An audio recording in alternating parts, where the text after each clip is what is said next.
That was Andra Day and Stevie Wonder, Someday at Christmas. What a beautiful song. You know, that came from that, I guess that was that a commercial? That's when I first saw it. Yeah, last year at Christmas, yeah. Apple commercial that almost made me cry. But I digress.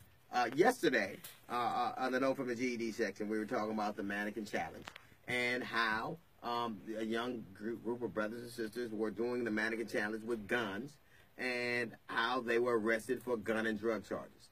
And all on my social media feed, on my Facebook and Twitter, they showed me a video of white people doing exactly the same thing, and they said, how come they weren't arrested? Well, maybe maybe the guns they had were registered, maybe they didn't have warrants, and maybe they weren't dumb enough to do the mannequin challenge in front of their addresses.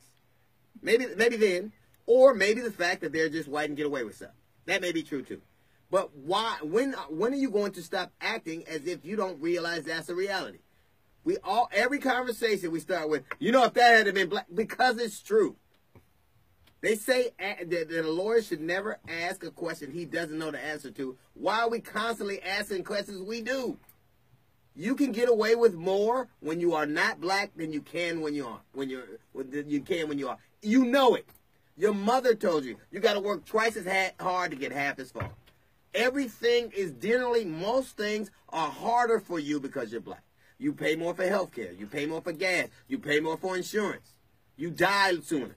You live in worse areas. You are subject to more environmental problems. You get diseases and pass on from them earlier. Everything is practically made harder because you are black. And one of the things that makes it harder is when you forget it. Everything ain't for you. Our parents prepared us for the world that existed. They told you, don't nobody want you but me. You got to work harder than everybody. My daddy said, they ain't gonna never see you as a racehorse. Be a mule. Work harder than everybody. They gave us a really succinct look at the way the world looked. Black women, you are not the standard of beauty to the world. You are to us.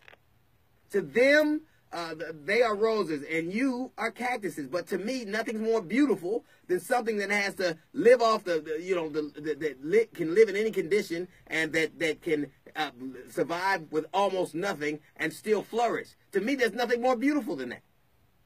You are not them. You don't get to do what they do. We teach it to our children. Our parents taught it to us. And when you forget that, your ass get locked up generally. You don't need the mannequin challenge. Black people in America are own less right now than people in South Africa did in the 70s. In the 70s, South Africans own 19% of the wealth of South Africa. In America right now, we own 16%. Right now, black men, the wages of black men are right where they are proportionately, statistically, according to the Department of Labor and Statistics, right where they were in the 70s. You don't need to do a mannequin challenge. You don't need to do a mannequin challenge because we've been standing still for 50 years. All right, that's a little note for the GED section. The Jazz Report is coming up in about 10 minutes. Right now, here's Mary J. Blige. It's the D.L. Hughley Show.